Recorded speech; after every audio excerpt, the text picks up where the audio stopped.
تو ظاہر ہے کہ جب تک پیغام شرعی اور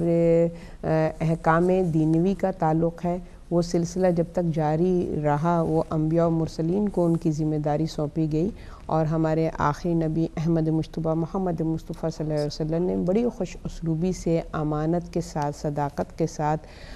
جو ہے وہ تمام ان پیغامات کو کہ جس کے وہ امین ٹھہرائے گئے تھے، انہوں نے ہر پیغام کو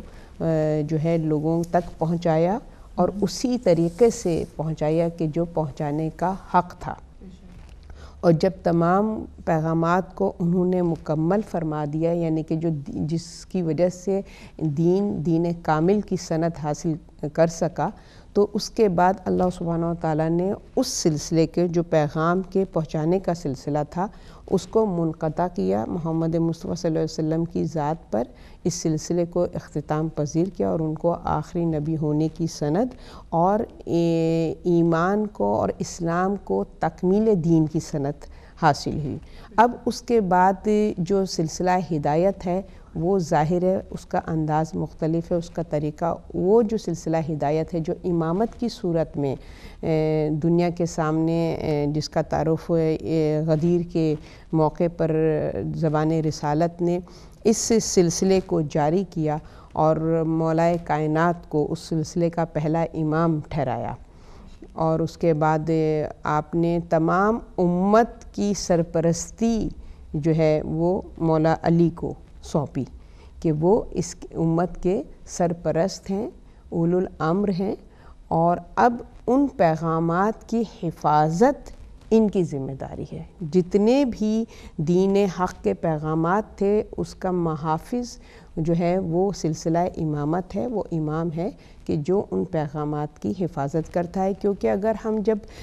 قرآن میں ہسٹری کو دیکھتے ہیں، انسانی تاریخ کو ہم نظر دوڑاتے ہیں تو ہم یہ دیکھتے ہیں کہ جب تک ہادی و مرسل رہا ہے اس کے موجودگی میں بھی لوگوں نے جو ہے وہ ان کے پیغام کو دل سے قبول نہیں کیا، بعض گروہ نے، مگر اس کے باوجود جو ہے وہ پھر بھی انہوں نے اپنی اس منافقت کو اپنے اندر رکھا، یا پھر انہوں نے کھلم کھلا اس دشمنی کا اعلان کیا، یعنی اس دین حق کو قبول نہیں کیا۔ مگر بعد از یہ تو وہ گروپ تھا، مگر جن لوگوں نے دین کو قبول کیا، اپنے دور کے نبی کے رسول کے پیغامات کو سنا سمجھا اور اس پہ عمل پیرا ہوئے، مگر جب وہ رسول اس دنیا سے اوجھل ہو گیا تو پھر انہوں نے اپنی عقل اور سمجھ جو ہے وہ ان پیغامات کو انڈرسٹینڈ کرنے میں اور اس پر عمل پیرا ہونے میں انہوں نے اپنی ذاتی جو خواہشات تھیں ان کے مقابل میں اس پیغامات کو سمجھنے کی کوشش کی، تو ظاہر ہے کہ خواہشات نفسانی جو تھیں انہوں نے ان حقیقی پیغامات کی اصل شکل کو بالکل ہی جو ہے وہ نابود کر دیا، جس کی وجہ سے جو حقیقی میسیج تھا جو تمام انبیاء و مرسلین لے کر آئے، وہ حقیقی میسیج جو تھا وہ محفوظ نہیں رہ سکا۔ تو ہمیں اس وقت چونکہ معرفت امام ہمارا موضوع ہے، لہٰذا ہمیں تھوڑا سا بیک گراؤنڈ کو سمجھنا چاہیے کہ امام کی کیا اہمیت ہے، اور امامت اور امام کتنا ضروری ہے انسان کے لیے کہ وہ اپنے آپ کو اس صراط مستقیم پر قائم رکھ سکے۔ ظاہر ہے امام کی امپورٹنس سمجھیں گے تو پھر نصرت امام بھی سمجھ آئے گی۔ بالکل نصرت امام سمجھ میں آئے گی۔ تو اب اس میں ظاہر ہے کہ ہسٹری میں یہ ہوتا رہا انسانی تاریخ میں کہ وہ جب تک نبی رہا اس وقت تک کسی نے خوشی کے ساتھ اور کسی نے بے دلی کے ساتھ ان کے پیغام پر عمل پیرا رہے، اور جب وہ نبی اس دنیا سے چلا گیا تو وہ پیغام بھی ان کا جو ہے وہ آہستہ آہستہ حقیقی پیغام حق مٹتا چلا گیا۔ تو اللہ سبحانہ و تعالیٰ نے اس سلسلہ رسالت اور نبوت کو جاری رکھا آخری نبی محمد مصطفیٰ صلی اللہ علیہ وسلم تک۔ اب یہاں چونکہ دین تکمیل پر پہنچ گیا تھا، کامل ہو گیا تھا، اب کسی نبی اور رسول کی ضرورت نہیں تھی، لہٰذا اب اس پیغام کی حفاظت کے لیے مقصود تھا اس سلسلہ امامت کو جاری رکھنا، کہ جس کا پہلا عہدہ اللہ سبحانہ و تعالیٰ نے ہمارے نبی خلیل اللہ حضرت ابراہیم علیہ السلام کو جب نبوت اور رسالت عطا کی تو آخر میں آپ نے ان کو چند کلامات سے آزمایا، اور جب وہ ان کلامات میں اس آزمائش میں پورے اترے تو اللہ سبحانہ و تعالیٰ نے ان کو عہدہ امامت بھی عطا فرمایا۔ جب عہدہ امامت عطا فرمایا تو آپ نے دعا کی پالنے والے اس کو میری ذریت میں بھی منتقل فرمانا، تو اللہ سبحانہ و تعالیٰ نے ایک کنڈیشن رکھ دی کہ یہ جو عہدہ امامت ہے یہ جو ہے تمہاری ذریت میں وہ لوگ نہیں پائیں گے کہ جو ظالمین ہوں گے، یعنی کہ ظلم کرنے والوں کو یہ عہدہ امامت نہیں مل سکے گا۔ تو ایک واضح اللہ سبحانہ و تعالیٰ نے ایک واضح لکیر خط جو ہے وہ کھینچ دیا کہ امامت کا وہ حقدار ہرگز نہیں بن سکتا کہ جو کہ ظلم کرتا ہو کسی بھی اعتبار سے، اپنی ذات پہ ظلم کرتا ہو، اپنے نفس پہ ظلم کرتا ہو، یا معاشرے پہ کے افراد پہ ظلم کرتا ہو، اس کو یہ عہدہ امامت نہیں مل سکتا۔ تو ظاہر ہے کہ جب رسالت ختم ہوئی اور نبوت ختم ہوئی اور امامت منتقل ہوئی ہے، تو ہمیں کلام الہی کی روشنی میں، جس میں ابتدا میں ابھی آپ نے سورہ مائدہ کی آیت نمبر 55 کے حوالے سے بھی ہماری رہنمائی کی ہے کہ اس میں بھی اللہ سبحانہ و تعالیٰ نے اس سے اپنے امر الہی کا اعلان کیا، اولو الامر کا اعلان کیا، اور اس کے علاوہ سورہ نساء کی آیت نمبر 59 میں بھی اللہ سبحانہ و تعالیٰ نے ارشاد فرمایا یا ایھا الذین آمنوا اطیعوا اللہ و اطیعوا الرسول و اولو الامر منکم، کہ اے صاحبان ایمان اللہ کی اطاعت کرو اور اس کے رسول کی اطاعت کرو اور اس اولو الامر کی اطاعت کرو۔ تو جب یہ آیت نازل ہوئی تو روایت میں ہمیں ملتا ہے کہ مختلف راویوں کے حوالے سے ہمیں ملتا ہے کہ جابر ابن عبداللہ انصاری رسول خدا صلی اللہ علیہ وسلم کی خدمت میں موجود تھے جب آپ نے اس آیت کی تلاوت فرمائی ہے اپنے اصحاب کے سامنے، تو انہوں نے پوچھا یا رسول اللہ یہ اولو الامر سے مراد کیا ہے، کیونکہ ہم جانتے ہیں اللہ کی معرفت آپ کے ذریعے سے الحمدللہ ہمیں نصیب ہے، اور آپ اللہ کے رسول ہیں، آخری رسول ہیں، آپ کی بھی معرفت ہمیں نصیب ہے، لہٰذا یہ اولو الامر کی تعریف کیا ہے کہ جس کی ہمیں پہچان نہیں ہے۔ تو روایتوں میں ملتا ہے رسول خدا صلی اللہ علیہ وسلم نے ارشاد فرمایا کہ اولو الامر جو ہیں وہ میرے بھائی علی ہیں، اور اس کے بعد وہ 12 علی ہیں، اور وہ یہ علی جو ہیں یہ 12 خلفاء ہیں میرے بعد، کہ جن کو اللہ سبحانہ تعالیٰ نے منتخب فرمایا ہے میرے بعد اس دین حق کی، اس شریعت اسلام کی حفاظت کے لیے، اور تمام امت پر یہ فرض ہے کہ ان کی اطاعت کریں، ان کا اتباع کریں، اور ان کے حکم کے مطابق شریعت دین الہی پر عمل پیرا ہوں۔ اولو الامر جو ہے وہ پروردگار کیا منتخب شدہ، جی بے شک، کیونکہ دیکھیں جو میں نے جیسے ابتدا میں بھی عرض کی تھی کہ ہدایت کا سلسلہ جو ہے نا، اللہ نے انسان کو اختیار نہیں دیا ہے کہ تم اپنے لیے ہادی کا انتخاب کرو۔ روز اول سے اللہ سبحانہ و تعالیٰ نے ہادی اور مرسلین کا انتخاب خود اپنے ذمے لیا ہے کہ ہم انتخاب کریں گے، ہم چوز کریں گے کہ کون ہمارے دین کا پیغام ہمارے مخلوق تک پہنچائے گا، اور کون ہمارے ان پیغامات کا محافظ ہوگا جو اس شریعت کی حفاظت کرے گا اور لوگوں کو اس پر عمل پیرا ہونے کی ترغیب دے گا۔ تو یہ جو سلسلہ ہے یہ اس میں کہیں بھی کسی قسم کی بھی شک و شبہ کی گنجائش نہیں ہے۔ اگر آپ دیکھیے تمام مسلمانوں کی کتب میں بھی یہ واقعہ اس آیت کے حوالے سے، اس کی تفسیر کے حوالے سے ہمیں ملتا ہے کہ حدیث رسول کے حوالے سے کہ اصحاب نے رسول سے پوچھا کہ کون ہیں جو 12 خلفاء ہیں، تو رسول خدا صلی اللہ علیہ وسلم نے ان کے نام، یہ کتابوں میں ملتا ہے، ان کے نام مولا علی سے لے کر اور ہمارے آخری امام قائم تک کے نام القابات کے ساتھ آپ نے بیان فرمائے۔ تو کسی قسم کی کوئی شک و شبہ کی گنجائش نہیں ہے کہ یہ منتخب شدہ ہیں اللہ کے، اور رسول خدا صلی اللہ علیہ وسلم نے ان کا تعارف اپنی امت کے سامنے اپنی زندگی میں کروایا، اور یہی طریقہ اور قرینہ، اور امام کے ایک اصحاب اسبق بن نباتہ غالباً، اگر کہ میں رسول مولا علی کے صحابی ہیں، اور وہ روایت کرتے ہیں کہ ایک روز مولا کائنات حضرت علی مرتضیٰ اپنے گھر سے باہر تشریف لائے اور آپ کے ہاتھ میں امام حسن کا ہاتھ تھا، اور آپ نے فرمایا کہ بالکل اسی طریقے سے جس طریقے سے رسول خدا صلی اللہ علیہ وسلم نے اپنے بعد مجھ کو ان 12 خلفاء میں اول خلیفہ اور اول امام قرار دیا ہے، اور میرا تعارف کروایا اور فرمایا اپنی امت سے کہ دیکھو میرے بعد یہ تمہارے امام ہیں اور ان کا اتباع، ان کی پیروی تم پر فرض ہے۔ اور اس کے بعد امام علی نے بھی اسی سنت پر قائم رہتے ہوئے آپ نے امام حسن کا تعارف کروایا اپنی زندگی میں کہ میرے بعد یہ ہیں امت کے امام اور ان کا اتباع، ان کی اطاعت تم پر فرض ہے، جیسے کہ سورہ نساء کی آیت نمبر 59 میں اللہ سبحانہ وتعالی ارشاد فرما رہا ہے۔ اور اسی طریقے سے امام حسن نے پھر امام حسین کا تعارف کروایا۔ تو یوں تاریخی اعتبار سے تو امامت کا اور امام کا تعارف کے لیے مسلمانوں کے پاس کوئی عذر نہیں ہے کہ وہ کہیں کہ ہم نہیں جانتے کس کو ہم امام مانیں، کس کو ہم امام نہ مانیں۔ اور انشاءاللہ آگے ہم گفتگو اس پہ بھی کریں گے کہ امام کی کیا اہمیت ہے، اس کی کیا امپورٹنس ہے۔ تو تاریخی اعتبار سے تو ہمیں حدیث اور آیات الہی کی روشنی میں امام کا واضح اور بہترین تعارف ہمارے سامنے ہماری نظر میں ہے۔ اب انسان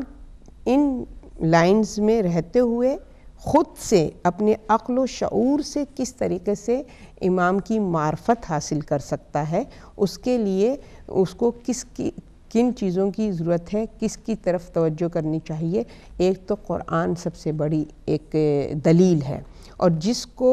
آپ یہ دیکھیے کہ یہ قرآن مجید کہ جس کو دلیل کی صورت میں مولا علی نے بھی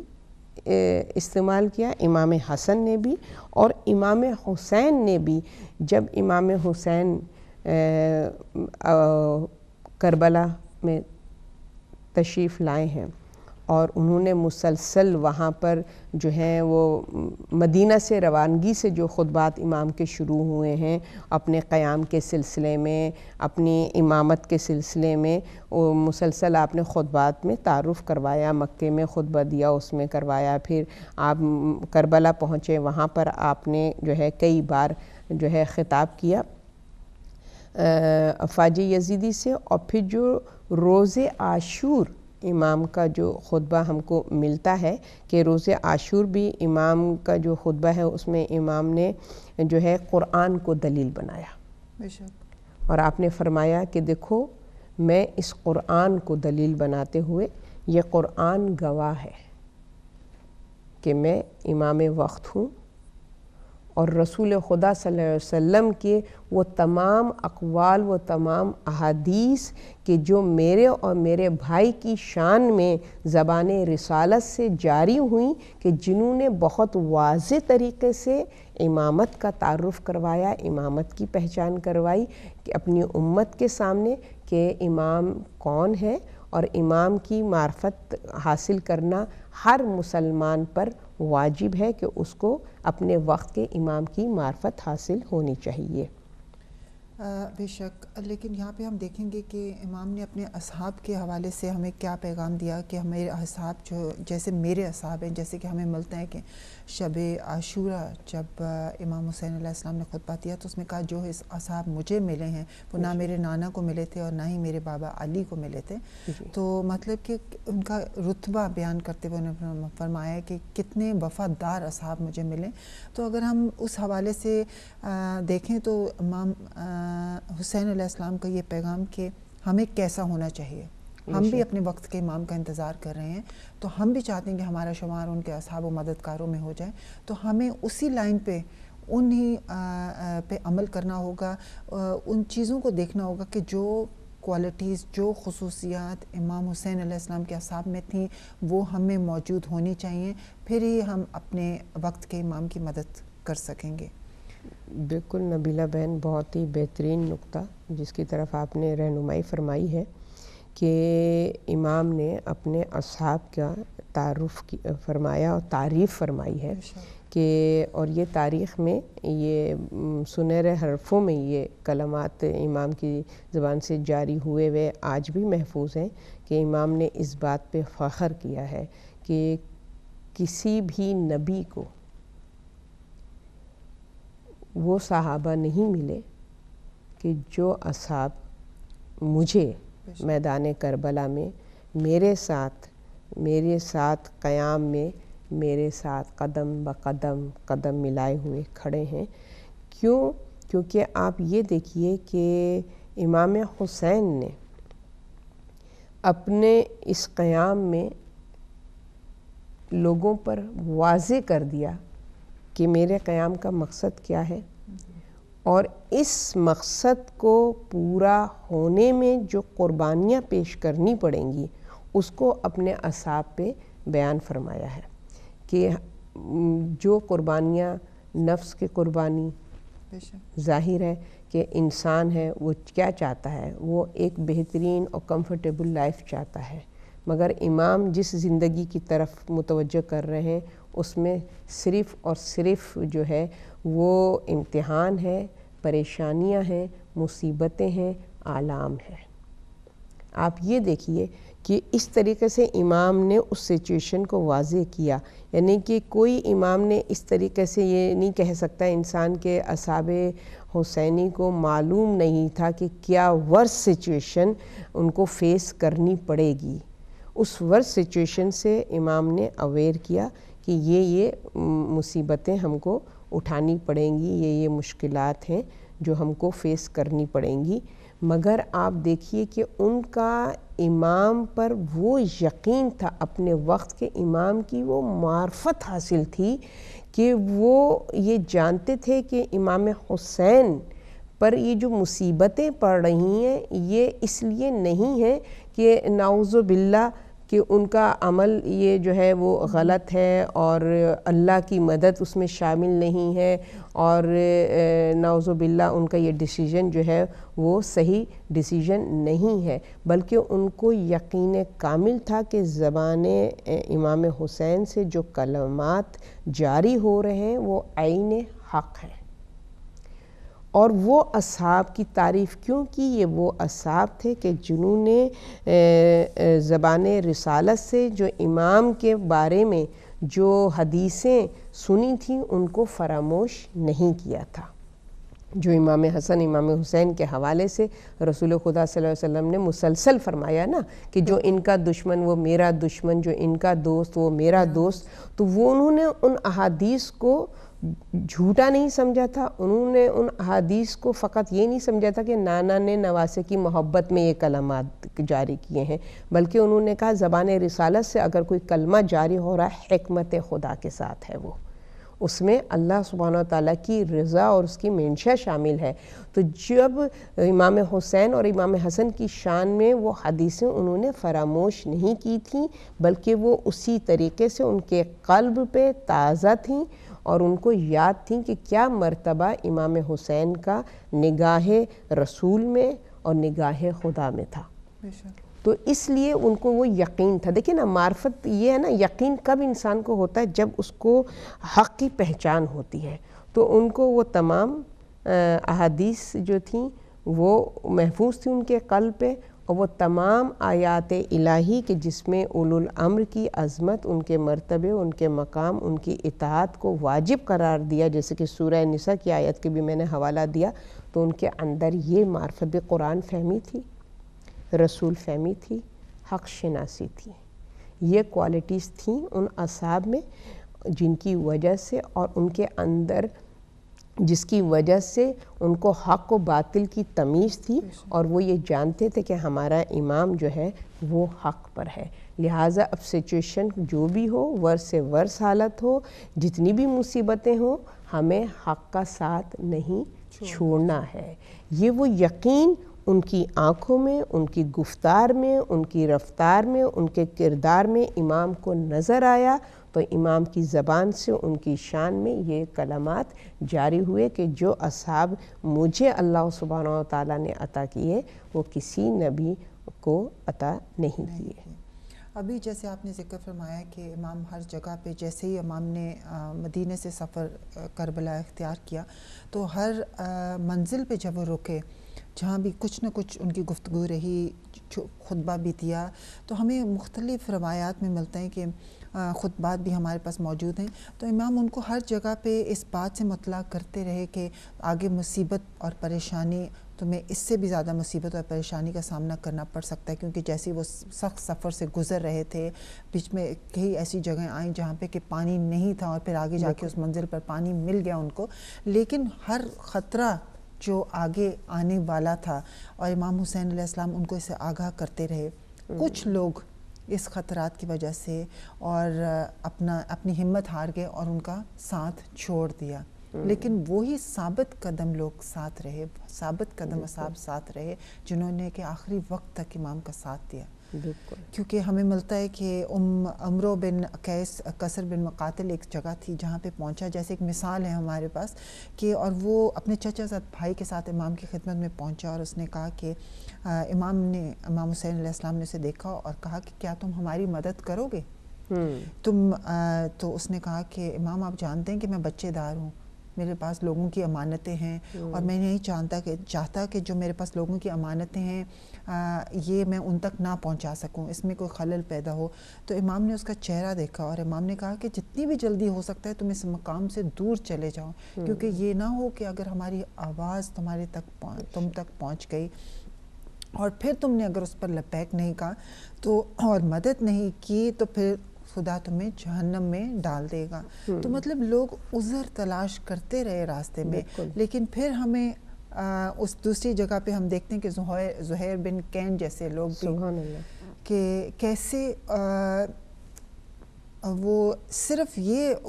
وہ حالانکہ زہیر بن کین کا ہمیں ملتا ہے روایات میں کہ وہ حج کر کے واپس کوفہ جا رہے تھے کہ راستے میں امام حسین علیہ السلام کے قافلے کے پاس جب انہوں نے قیام فرمایا تو وہاں پہ ان کی ملاقات ہوئی، اور کیسے ان کی بیوی کا بھی اس میں دیلم کا بھی ایک بہت بڑا ہاتھ ہے کہ ان کو پرسویٹ کیا کہ جا کے امام کو ملیں، اور پھر انہوں نے امام کی نصرت کے لیے، اور پھر ان کے کلمات جو آخری وقت تک کہتے ہیں کہ جب شب عاشوراء امام نے خطبہ دیا اور ان کو اپنے اصحاب سے کہا کہ آپ میں سے جو بھی میں جانا چاہتا ہے اس کو پوری اجازت ہے کہ وہ مجھے چھوڑ کر جا سکتا ہے. تو اس وقت بھی زہیر بن کین کے کیا الفاظ تھے کہ امام ہمیں چاہے موت بار بار کتنی بار ہمیں زندہ کیا جائے، کتنی بار ہمیں مارا جائے، لیکن ہم پھر بھی آپ کا ساتھ دیں گے. بے شک نبیلہ بہن، بہت ہی اچھے امام کے صحابی کی طرف آپ نے متوجہ کیا ہے کہ زہیر بن کین کے جو کہ جن کی فکر عثمانی فکر تھی، جو کہ ان کے ساتھ تھے اور ان کو حق پہ جانتے تھے، اور جو بھی پروپیگنڈا مولا کی دور حکومت میں اس حوالے سے ہوا ہے تو انہوں نے ہمیشہ امام کے اگینسٹ اس حوالے سے اپنے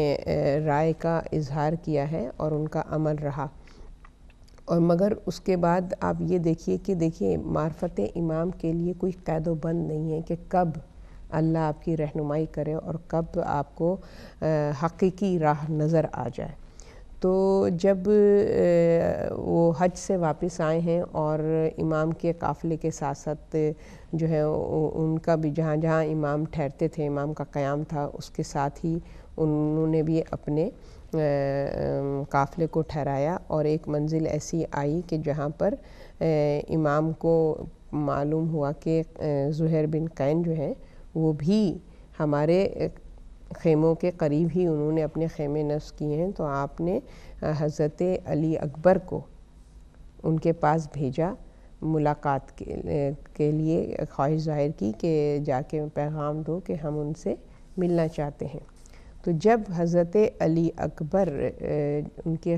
خیام میں گئے ہیں، ان کے خیمے میں گئے ہیں، اور انہوں نے کی نظر حضرت علی اکبر پہ پڑھی کہ جن کے لیے تاریخ میں ہمیں ملتا ہے کہ شبیہ رسول ہیں، تو وہ ہو بہو رسول کی شبیہ، اور انہوں نے جب ان کو دیکھا تو پیغام کو سنا، مگر اس پر کوئی انہوں نے امام حسین کے اس بلاوے پہ کوئی کہنا چاہیے غور نہیں کیا، توجہ نہیں دی. تو پھر ان کی زوجہ نے کہا کہ نواسہ رسول تمہیں بلا رہے ہیں، تم جا کے پتہ تو کرو کہ آخر وجہ کیا ہے، کیوں وہ بلا رہے. تو جب وہ امام کے خیمے میں آئے تو امام نے اپنے قیام کے مقصد کو ان کے سامنے پیش کیا. اب یہ کیا اپوزیشن کے اس میں گروپ میں تھے زہیر بن قین. امام نے اپنے قیام کے مقصد کو ان کے سامنے پیش کیا. جب امام سے وہ ملاقات کر کے پلٹے ہیں اور دیکھا کہ امام کے اصحاب بھی ان کے ساتھ اسی جذبے اور ولولے کے ساتھ امام کو سپورٹ کر رہے ہیں، تو جب آپ پلٹے ہیں واپس اپنے خیمے میں تو ایک بے چینی جو ایک روح میں اضطراب ہوتا ہے نا، کیونکہ روح جو تھی اس نے امام کی آواز پر لبیک کہہ دیا تھا. یعنی کہ امام کے اس قربانی کے مقصد کو کا اثر اور سمجھ جو تھی ان کے قلب پہ اثر انداز ہو چکی تھی. تو آپ جو تھے وہ اپنے خیمے میں ٹہر رہے تھے، کیونکہ ظاہر ہے کہ وہی جیسے آپ نے پہلے بھی صحابی کا حوالہ دیا کہ اہل و عیال جو ہیں وہ زنجیریں بن جاتے ہیں، ہے نا، ان کی اہل و عیال کی زنجیریں پڑ جاتی ہیں انسان کی، تو وہ اتنا بڑا قدم نہیں اٹھا سکتا کہ بھئی کوئی قربانی پیش کر سکے. تو انہوں نے بھی اپنے اہل و عیال کی طرف نگاہ کی تو امام نے ان کی جو زوجہ تھیں انہوں نے کہا کہ آخر کس بات کی فکر کر رہو، کس بات کے تمہیں فکر ہے؟ اللہ ہمارا نگہبان ہے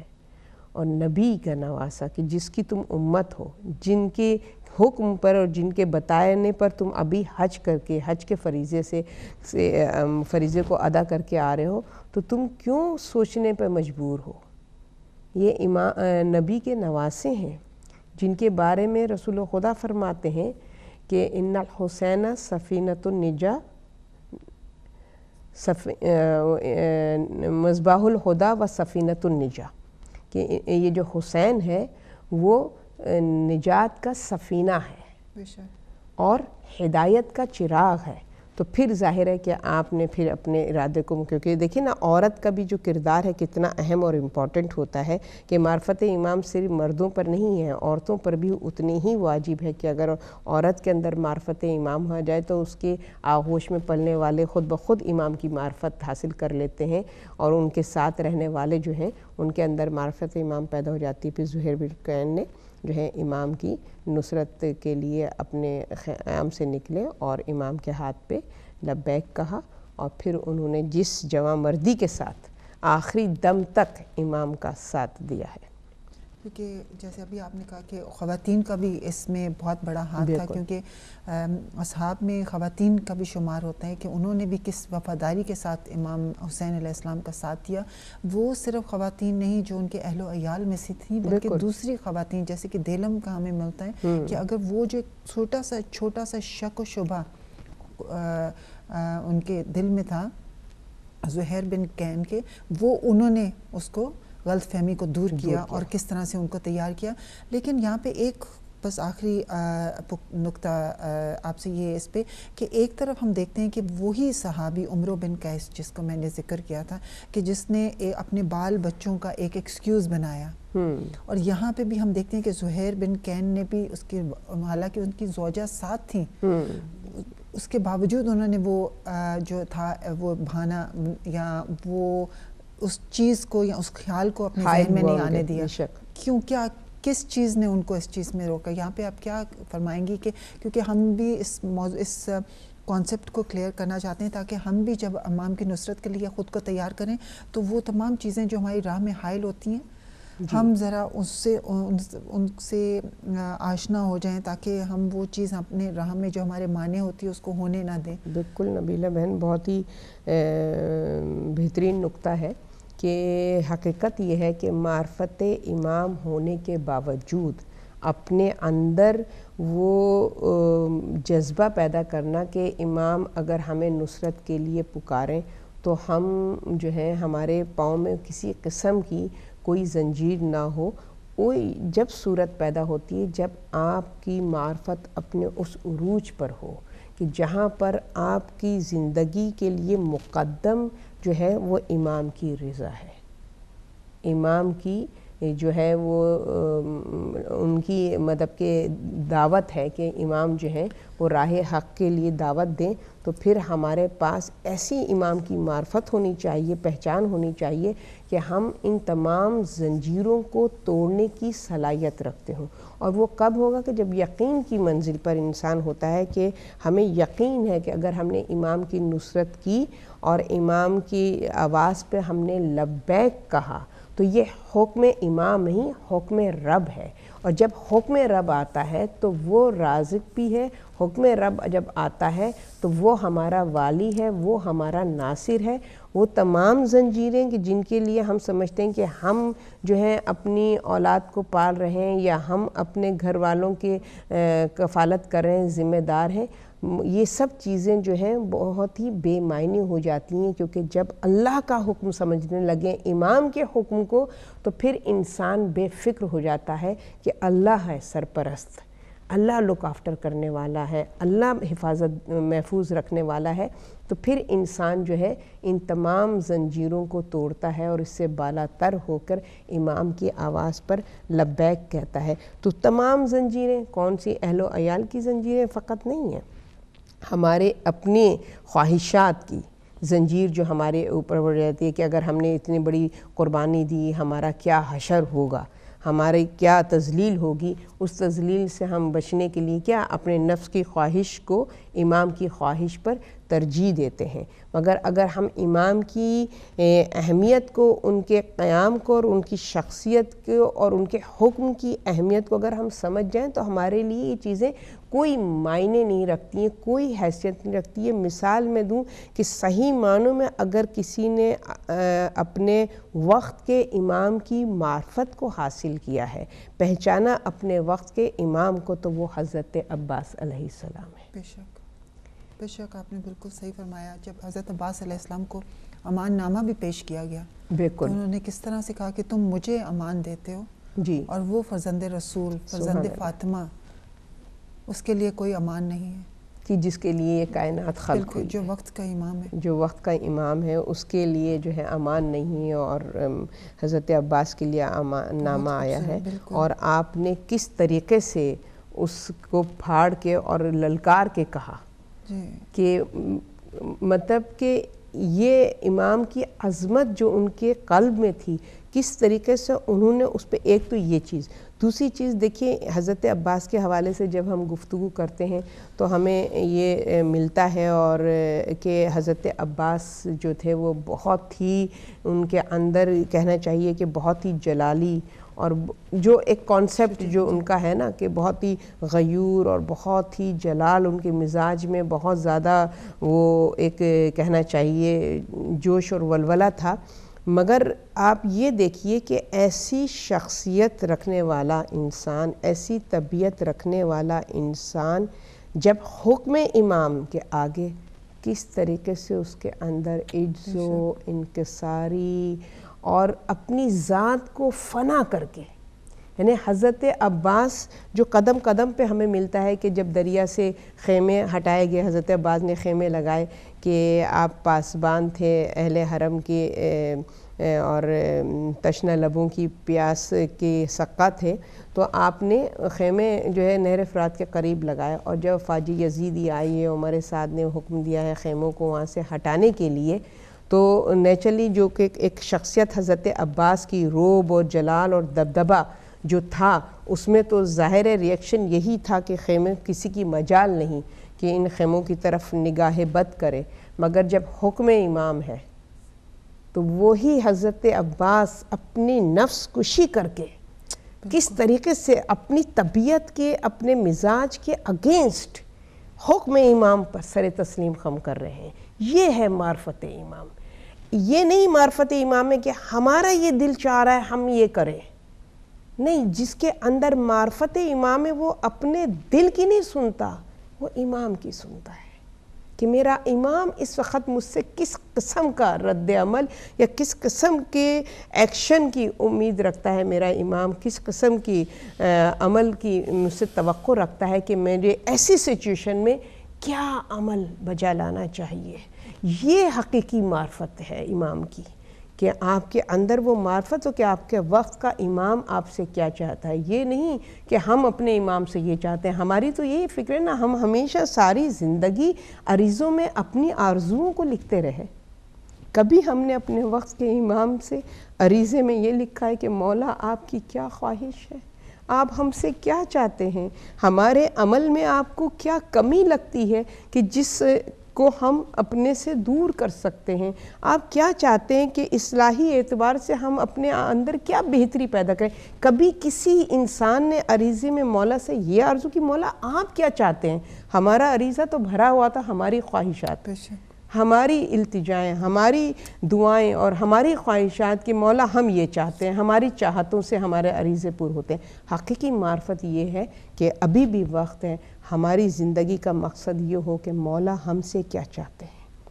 اور اس کے لیے ہمیں اپنے وقت کے امام کی چاہتوں کی طرف اپنے آپ کو فوکس کرنا پڑے گا کہ امام اپنے منتظرین سے کس قسم کا کردار چاہتے ہیں, کس قسم کا جوش و ولولہ چاہتے ہیں, کس قسم کی قربانی امام ہم سے چاہتے ہیں, اس کی طرف ہمیں متوجہ ہونا چاہیے. اس کے لیے حضرت عباس کا کردار ہمارے لیے بہترین جو نمونہ عمل ہے کہ انہوں نے کس طریقے سے اپنی تمام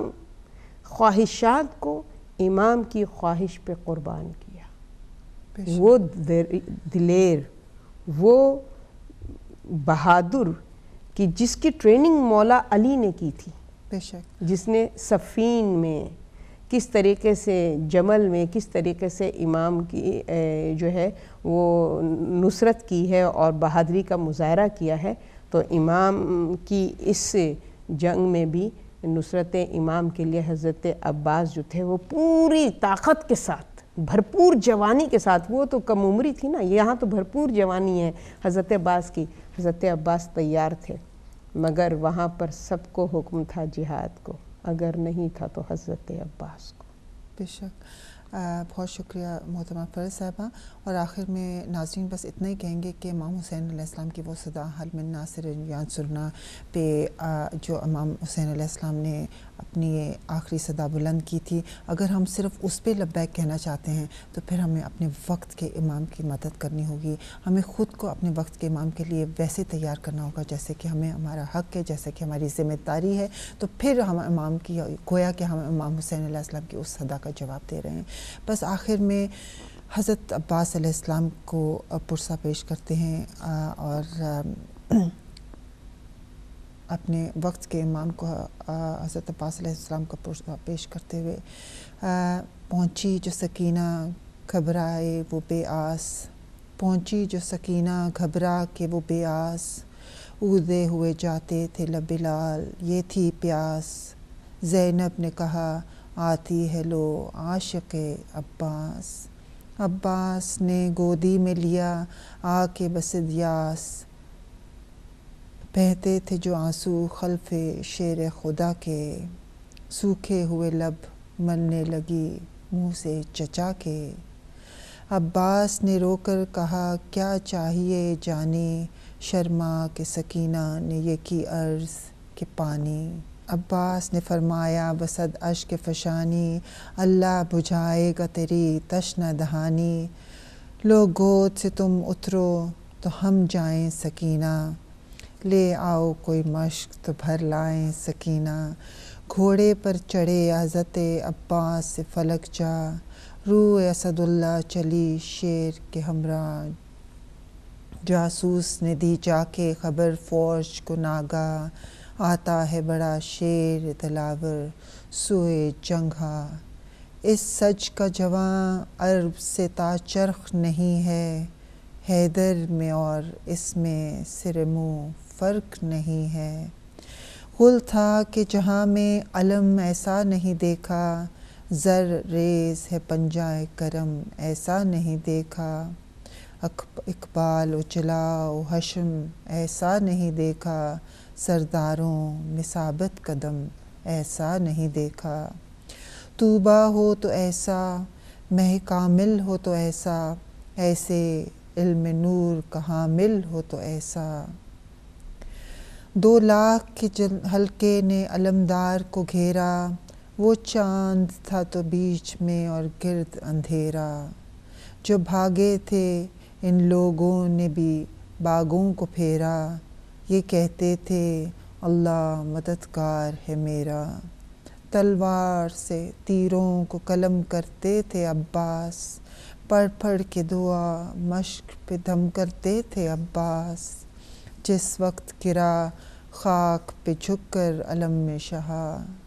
کس پاس سے عباس علمدار نے کی آہ۔ اس روش پہ بھی تیغ چلی پشت سے ناگاہ، دونوں نہ رہے دست جگر بند ید اللہ،